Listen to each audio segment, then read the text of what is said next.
April 1945, Kempton Park Racecourse, southwest London. The spring rain falls in a fine mist across the grounds where, in another lifetime, crowds gathered to watch thoroughbreds thunder past the finishing post, where bookmakers shouted odds and champagne flowed in the members' enclosure. Now the grandstands cast long shadows over rows of Nissen huts, and the parade ring has been transformed into a processing yard where men in field-gray uniforms stand in silent columns, their faces carrying the thousand-yard stare of those who have seen their world collapse. They are German prisoners of war, captured in the final chaotic weeks of the Third Reich's disintegration, transported across the Channel to a country they had tried to bomb into submission, expecting nothing but the harsh justice of the conquered. A young Wehrmacht corporal, 24 years old, watches as a British soldier approaches carrying a metal teapot and a stack of tin cups. The British soldier is perhaps 19, his uniform still crisp despite the rain, his movements efficient but unhurried. He pours tea, actual tea, hot and dark, into the cups and begins distributing them down the line of prisoners. The German corporal takes the cup offered to him and stares at it as though it were an artifact from another dimension. The liquid steams in the cool April air. It smells of tannin and something else, something he cannot quite place. Normalcy, perhaps, civilization. He raises his eyes to the British soldier and asks, in halting English learned from a schoolteacher who disappeared in 1938, "Why are you giving us tea?" The British soldier pauses, considers the question with the seriousness it deserves, and replies simply, "Because you're cold and it's tea time." Then he moves on to the next prisoner, pouring another cup, maintaining the rhythm of a ritual so deeply embedded in British culture that even war, even the processing of enemy prisoners, even the rain-soaked grounds of a converted racecourse, cannot disrupt it. The German corporal drinks his tea. It is weak by peacetime standards, sweetened with a sugar substitute that leaves a metallic aftertaste, but it is hot and it is real. Around him, other prisoners drink as well, and the silence that had characterized their surrender gives way to murmured conversations in German, confused, disbelieving, trying to reconcile what they are experiencing with everything they had been taught to expect. This moment, replicated in varying forms across hundreds of POW camps throughout Britain during the final year of the war and its aftermath, encapsulates a fundamental truth about the collapse of totalitarian ideology: that the most effective refutation comes not from counter-propaganda, but from the simple, stubborn persistence of ordinary human decency expressed through cultural rituals that refuse to acknowledge the enemy's supposed inhumanity. To understand the depth of German prisoners' disbelief, one must first grasp what they had been conditioned to expect. The Nazi regime's propaganda apparatus, under Joseph Goebbels' direction, had spent 12 years constructing an elaborate mythology about Germany's enemies. The British were portrayed as decadent imperialists, their empire built on oppression and exploitation, their culture effete and exhausted. Britain's class system was evidence of their hypocrisy. They spoke of freedom while maintaining rigid social hierarchies. Their tolerance for other races was painted as racial weakness, a failure of will that would inevitably lead to national collapse. When Britain continued fighting after the fall of France in 1940, when it survived the Blitz and rebuilt its strength, when it became clear that British resolve was far from broken, the propaganda shifted but did not soften. The British were now depicted as vindictive and cruel, determined to destroy Germany utterly, instruments of Jewish Bolshevik conspiracy bent on exterminating the German people. For German soldiers, this propaganda was reinforced by their own observations of British military power. The RAF bombers that appeared over German cities with increasing frequency from 1942 onward, turning Hamburg into a firestorm and Dresden into an inferno, seemed to confirm that the British were capable of pitiless destruction. The propaganda films shown to Wehrmacht troops included footage of bombed German cities, of civilians pulled from rubble, of children's bodies laid out in rows. The message was clear: this is what the British do. This is what awaits you if you fall into their hands.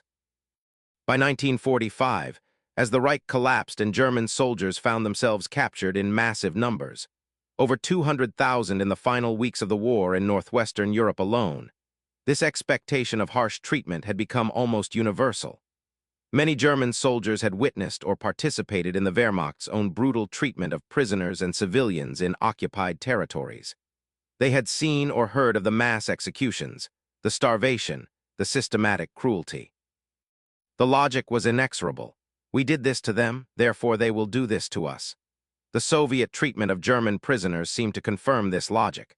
Reports filtered westward of German POWs in Soviet captivity dying in vast numbers from starvation, disease, and forced labor. Out of approximately 3 million German prisoners taken by the Soviets, over 1 million would die in captivity. German soldiers facing the prospect of British captivity had no reason to expect better treatment. And yet when they arrived at camps on British soil, at Kempton Park at Catterick, at camps scattered across the English and Scottish countryside, they encountered something entirely different. They encountered tea. The significance of tea in British military culture cannot be overstated. It was not merely a beverage, but a symbol of continuity, normalcy, and civilization. British soldiers in the trenches of World War I had maintained their tea rations even under the most appalling conditions. The interwar Royal Navy had designed its ships with dedicated facilities for brewing tea. During the Blitz, mobile tea canteens had appeared in bombed neighborhoods within hours of raids, providing hot tea to rescue workers and survivors. Tea was what one did in a crisis. It was the reflexive British response to trauma, to uncertainty, to anything that threatened to disrupt the social order. When the British Army established POW camps on home soil to house the hundreds of thousands of German prisoners being transported from the continent, tea was part of the institutional framework from the beginning, not as a gesture of magnanimity, though some individual soldiers certainly felt compassion, but simply as part of the routine. Prisoners received 3 meals a day according to rations established under the Geneva Conventions. Those meals included tea. Not coffee, which Germans preferred, but tea, because that was what the British logistical system provided, what British soldiers themselves drank, what British culture understood as the appropriate hot beverage for any occasion. For German prisoners, this was profoundly disorienting. They had prepared themselves for many possibilities: harsh interrogation, physical abuse, starvation rations, forced labor under brutal conditions, perhaps summary execution for SS members or others identified as war criminals. They had not prepared themselves for institutional normalcy, for being processed through a bureaucratic system that, while certainly not comfortable, treated them as prisoners entitled to certain basic rights under international law. And they especially had not prepared themselves for tea served at regular intervals, as though they were guests at an especially austere and unwelcoming hotel rather than captured enemies of the nation they had spent years trying to destroy. Corporal Hans Weber, not his real name, but drawn from composite accounts preserved in military archives and post-war memoirs, was captured in April 1945 near Bremen. He had served on the Eastern Front, witnessed atrocities, participated in the brutal retreat across Poland and into Germany. He expected, when British forces overran his position, to be shot. Instead, he was searched, documented, had his photograph taken, and was loaded onto a truck. The truck took him to a transit camp where he was given a medical examination, deloused, issued prison clothing, and fed. The food was basic: bread, margarine, a thin soup, but it was food, and there was tea. In a letter written years later after his repatriation, Weber described his reaction. "I could not understand it. We had bombed their cities, we had killed their soldiers, we had tried to invade their island, and they gave us tea as casually as if we were workers on a break. I thought it must be a trick, that perhaps the tea was drugged, or that this was some elaborate psychological tactic to make us compliant. But the British soldiers drank from the same teapot. It was simply what they did. They made tea." This institutional provision of tea was part of a larger framework of treatment that German POWs found almost incomprehensible. The British government, acting under the 1929 Geneva Convention relative to the treatment of prisoners of war, had established clear protocols for POW camps. These protocols specified minimum rations, medical care, accommodation standards, male privileges, and recreation allowances. They prohibited torture, humiliation, and reprisals. They required that prisoners be employed only in non-military labor and be paid for such work. And crucially, they established inspection regimes involving neutral parties, particularly the International Committee of the Red Cross, to ensure compliance. Britain took these obligations seriously, not out of pure altruism, but from a combination of motives. There was genuine belief in the rule of law and the importance of international humanitarian standards. There was also pragmatic calculation. Britain held German prisoners, but Germany held British prisoners, and adherence to the Geneva Conventions provided some protection for British POWs in German custody. Additionally, proper treatment of prisoners served British strategic interests by encouraging German soldiers to surrender rather than fight to the death, thereby saving Allied lives. But beyond these strategic calculations, there was something else, a deep cultural commitment to certain forms of behavior that persisted even in wartime. The British class system, for all its injustices, carried with it notions of noblesse oblige, that those with power had obligations to those without it. The British legal tradition emphasized due process and restraint of arbitrary power. And British military culture, shaped by centuries of imperial policing and colonial warfare, had developed codes of conduct that distinguished between enemies in combat and defeated foes under one's control. These cultural values were not universally held or perfectly implemented. Individual British soldiers committed abuses against German prisoners, though at rates far lower than those documented in German treatment of Allied prisoners or in Soviet treatment of Germans. The conditions in some camps were harsh, particularly in the immediate aftermath of liberation, when resources were stretched thin and anger over discovered concentration camps ran high. And there were significant debates within British society about whether Germans deserved humane treatment given what the Reich had done. But the framework held. German prisoners on British soil received rations that, while hardly generous, met or exceeded Geneva Convention minimums. They received medical care.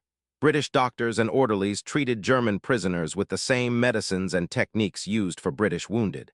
They were housed in camps that, while austere, provided shelter, sanitation, and protection from the elements. They were allowed to send and receive mail, to receive Red Cross parcels, to engage in recreational activities. And they received tea every day, multiple times per day, because that was what the British system provided. The statistical evidence bears this out. Of approximately 400,000 German POWs held in Britain during and immediately after the war, mortality rates were extremely low, less than 0.5%, with most deaths attributable to injuries sustained before capture or to illnesses that medical care could not prevent. This stands in stark contrast to German POW camps, where Allied prisoners often faced systematic starvation and abuse, or to Soviet camps, where German prisoners died in vast numbers. The contrast was not lost on German prisoners themselves, many of whom had served on the Eastern Front and knew firsthand what German forces had done there. Lieutenant Friedrich Hoffmann, a former panzer officer captured in the Ruhr Pocket in April 1945, spent 2 years in British POW camps before repatriation. In his memoir, published in the 1960s, he wrote extensively about his shock at British treatment. "We expected to be treated as we had treated Russian prisoners, as subhuman, as disposable labor to be worked until we dropped. Instead, we found ourselves in a system that was strict but fundamentally fair. We had enough to eat, not much, but enough. We had medical care, we had shelter, and every day, without fail, there was tea. It became a joke among us, this British obsession with tea. But it was also something more. It was proof that they saw us as human beings, not as vermin to be exterminated." The tea, in Hoffmann's account, and in many others, took on symbolic weight far beyond its material value. It represented continuity with peacetime norms. It represented the application of rules even to enemies. It represented a worldview in which even the defeated and despised retained certain minimum entitlements simply by virtue of being human. This was not the mercy of individual compassion, which could be withdrawn at whim, but the mercy of institutional procedure, which persisted regardless of individual feeling. Consider the daily routine in a typical British POW camp in 1945. Prisoners were awakened at 6:00 a.m. They were given tea and bread for breakfast. They performed morning roll call, then were assigned to work details if they were fit for labor, typically agricultural work on nearby farms or maintenance work within the camp itself. At midday, there was a break for lunch, more bread, perhaps some soup or stew, and tea. Work continued until late afternoon, followed by another roll call and an evening meal, and then more tea. The rhythm was monotonous, the food basic, the accommodations Spartan. But it was predictable, and that predictability itself was a form of mercy to men who had spent months or years in the chaos of total war. The British approach to POW management was also shaped by practical considerations of control and morale. British authorities recognized that camps full of angry, desperate men posed security risks. Proper feeding, adequate shelter, and maintenance of routine helped prevent unrest. The provision of male privileges and Red Cross access gave prisoners hope of eventual repatriation and maintained their connection to families, reducing the likelihood of escape attempts or violence. And the employment of prisoners in useful labor, particularly agricultural work, which Britain desperately needed as it struggled with wartime food shortages, turned a logistical burden into an economic asset. German prisoners were put to work on British farms in large numbers from 1944 onward. The work was hard, harvesting vegetables, digging drainage ditches, repairing fences, but it was familiar to many prisoners who came from rural backgrounds, and it brought them into contact with British civilians, which created opportunities for the kind of personal interactions that propaganda could not survive. British farmers, initially wary of the German prisoners assigned to work their fields, often found themselves surprised by what they encountered. These were not the fanatical supermen of propaganda, but ordinary young men, many of them exhausted, disillusioned, grateful for the chance to do work that felt purposeful. The farmers provided the prisoners with tea during breaks, not because regulations required it, but because that was what one did for workers in the fields. Conversations developed, halting and limited by language barriers, but real nonetheless. Farmers learned that their German laborers had families, had lost brothers or fathers in the war, were as weary of fighting as anyone else. One farmer in Yorkshire, interviewed in the 1970s for an oral history project, recalled his experience. "I didn't want them at first. My nephew had been killed in North Africa fighting the Germans, but I needed the labor and the government sent them. The first day I watched them closely, expecting trouble, but they just worked. At tea break I made tea as usual, and I could see they didn't know what to make of it."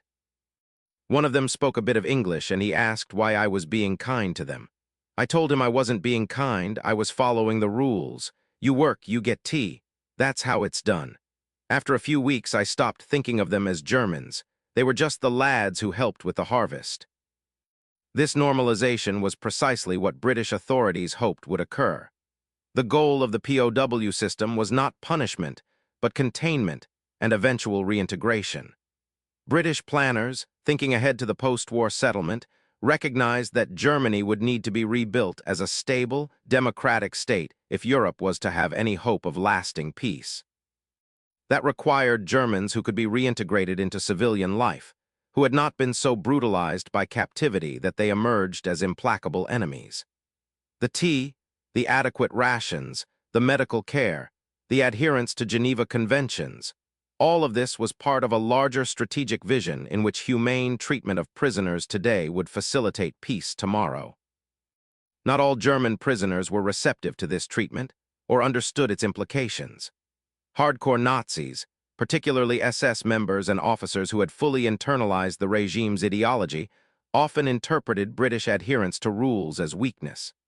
They maintained discipline among prisoners, enforced Nazi ideology within the camps, and created parallel power structures that challenged British authority.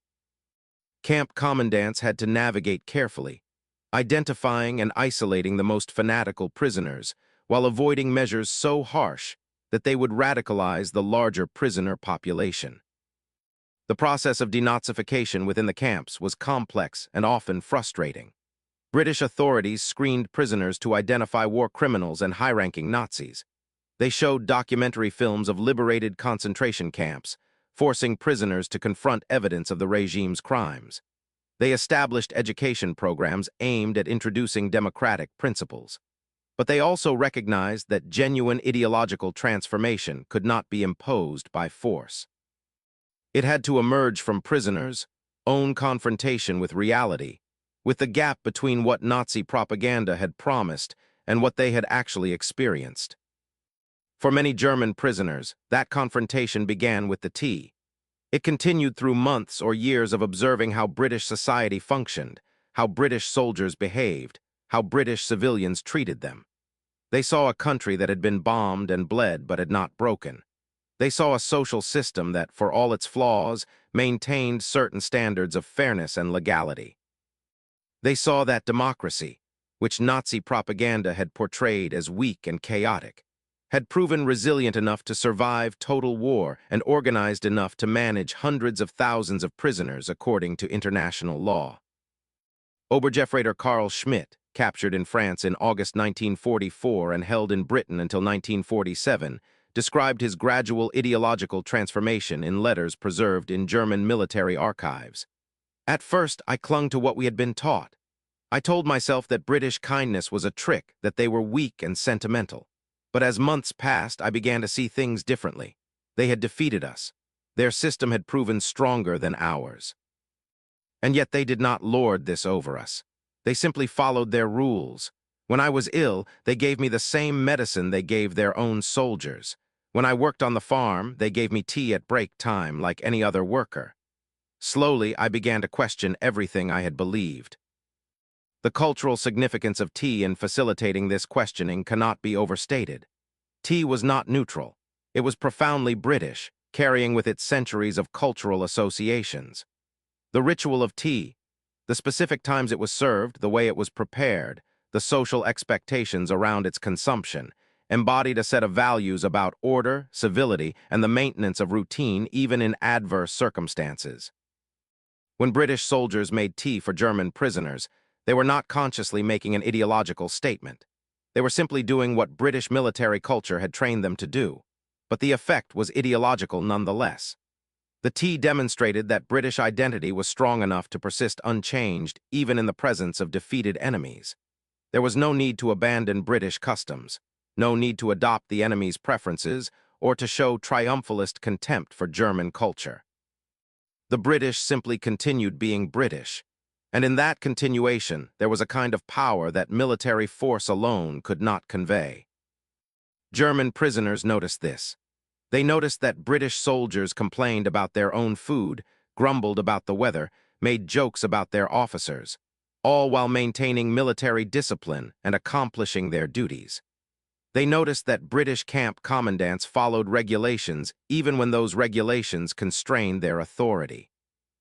They noticed that when Red Cross inspectors visited, British authorities genuinely seemed to care about maintaining compliance with international standards, not because they feared punishment, but because they believed the standards mattered.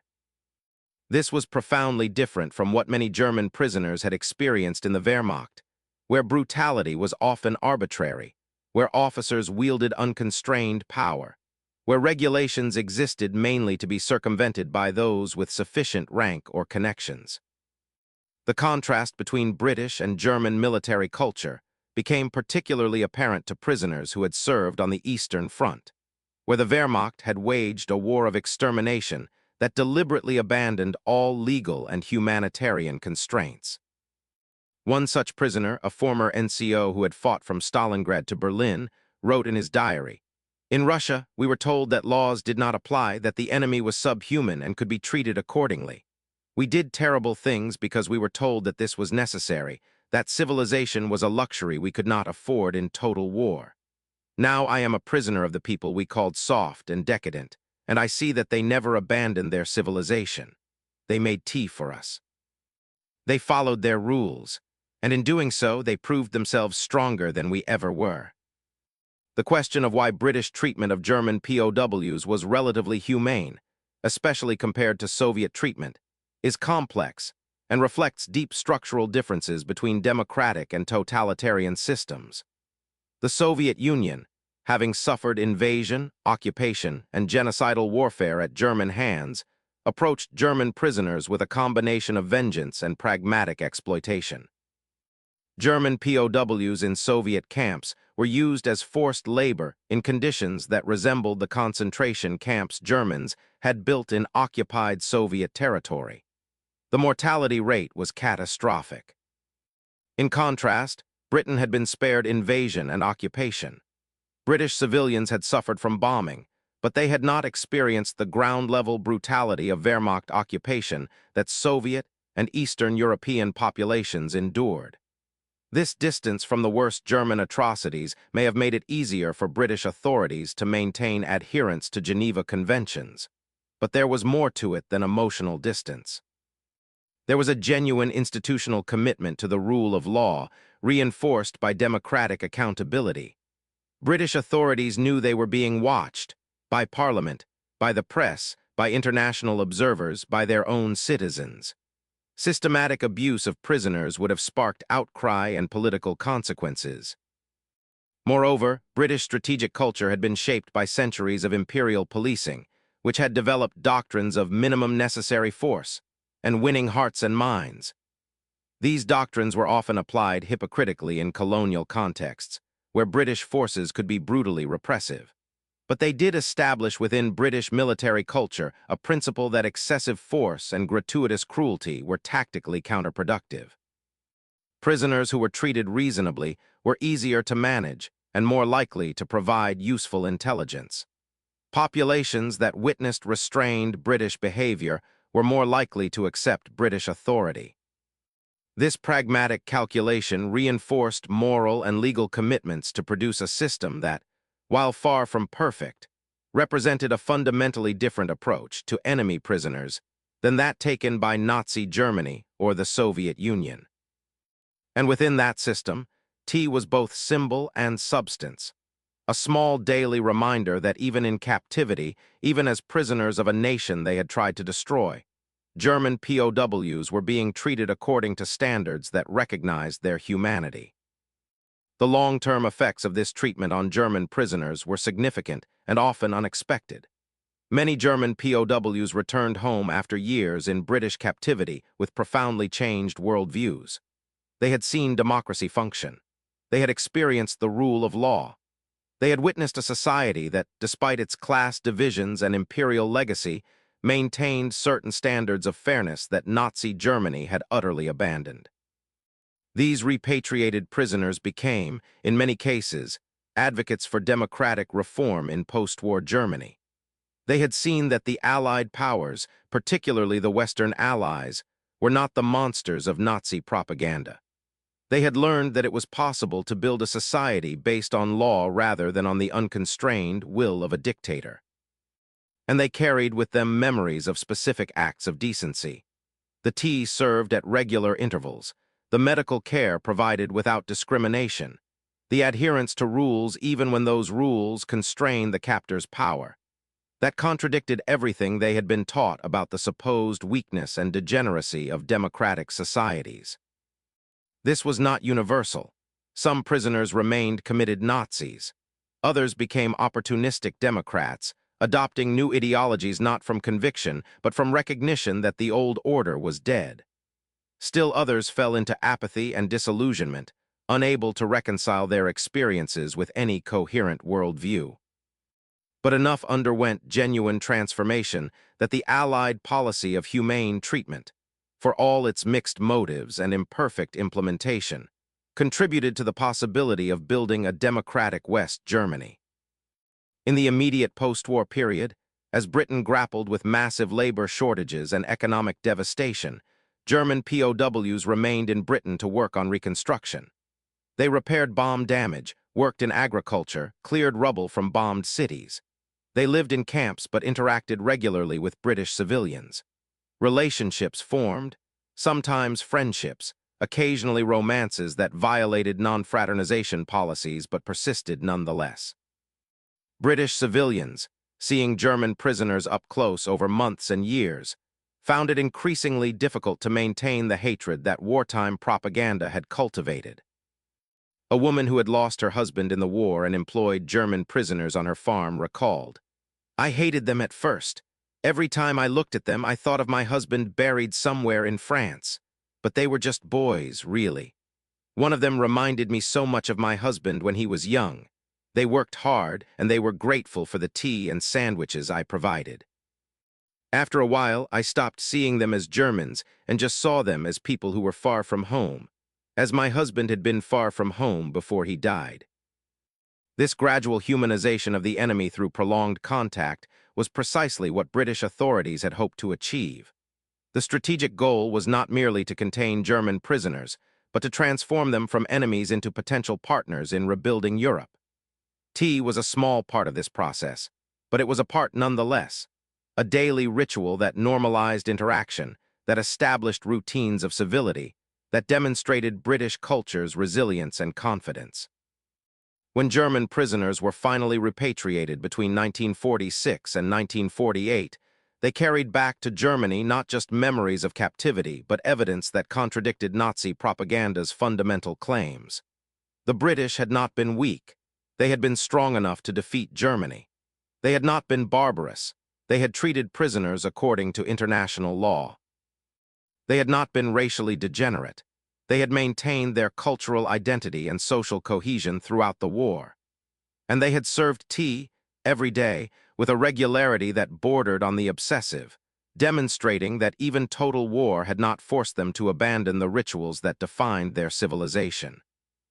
This was a powerful lesson for Germans who had been taught that civilization was fragile, that it could not survive the Darwinian struggle between races, that only total commitment to Völkisch nationalism could save a people from extinction. The British example, a society that had survived total war while maintaining parliamentary democracy, rule of law, and tea at 4 p.m., refuted those claims more effectively than any propaganda campaign could have done. In the decades after the war, many former German POWs who had been held in Britain maintained connections with the country. Some returned as tourists, visiting the farms where they had worked or the camps where they had been held. Some established friendships with former guards or with British civilians they had known during captivity. And many spoke publicly about their experiences, contributing to a narrative of Anglo-German reconciliation that helped legitimize West Germany's integration into Western institutions. These personal testimonies consistently emphasized the shock of humane treatment. Former prisoners described expecting brutality and receiving bureaucracy. They described expecting starvation and receiving adequate rations. They described expecting cultural contempt and receiving tea, offered not with warmth, necessarily, but with the impersonal efficiency of a system that treated all workers and prisoners according to established protocols regardless of nationality or political affiliation. One former prisoner, speaking at a reconciliation event in the 1980s, said, "The tea was terrible, weak, oversweetened, served in dented tin cups. But it was tea. It was served at regular times. It represented order and civilization. For us, coming from the chaos of the collapsing Reich, from a system that had valued only power and had treated human life as expendable, that weak British tea tasted like proof that another way of living was possible." This narrative of tea as civilization may seem quaint or even propagandistic, but it reflects a genuine phenomenon: the power of ordinary cultural practices to communicate values more effectively than explicit ideological statements. Nazi Germany had been built on grand gestures, massive rallies, monumental architecture, apocalyptic rhetoric about racial destiny. Britain responded not with counter-spectacle, but with the quiet insistence on maintaining ordinary routines. Tea at scheduled times, rules followed even when inconvenient, procedures implemented regardless of who was being processed, law applied even to enemies. These mundane practices carried ideological weight precisely because they were mundane. They demonstrated that democratic civilization was not a fragile pretense that collapsed under pressure, but a robust framework that persisted through existential crisis. They showed that the values democracy claimed to uphold, rule of law, individual rights, restraint of arbitrary power, were embedded deeply enough in institutional practice that even exhausted soldiers and embittered civilians continued to honor them.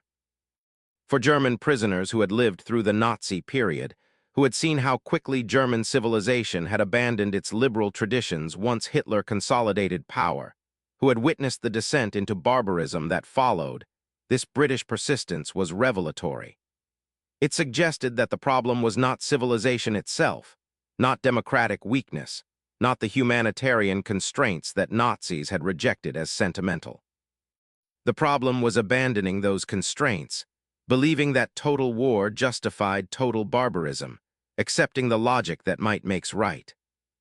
In the end, the tea served to German POWs in British camps was both less and more than it appeared. It was less in that it was simply standard procedure, the automatic provision of a hot beverage according to military regulations and cultural habit, carrying no special significance for those who poured it. But it was more in that it represented the persistence of civilization through catastrophe, the maintenance of standards when those standards could have been abandoned, the quiet assertion that even enemies remained human and were entitled to certain basic decencies. That assertion was not sentimentality. It was rooted in hard-headed calculation about strategic interests, political constraints, and the requirements of post-war reconstruction. But it was also rooted in values that transcended calculation, belief in the rule of law, commitment to international humanitarian standards, cultural confidence that allowed the British to remain British even in the presence of defeated enemies. When that German corporal at Kempton Park asked, "Why are you giving us tea?" the British soldiers answer, "Because you're cold and it's tea time," contained within it a worldview. The corporal was being given tea not because he deserved compassion, not because the British had forgiven German aggression, not because the war's horrors were being forgotten. He was being given tea because he was a human being in need of warmth, and it was the designated time for tea, and the system provided tea at that time to everyone within its remit.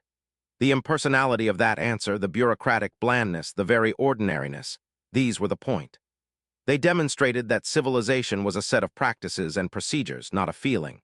It persisted regardless of emotional state, regardless of the identity of those it encompassed, regardless of circumstances.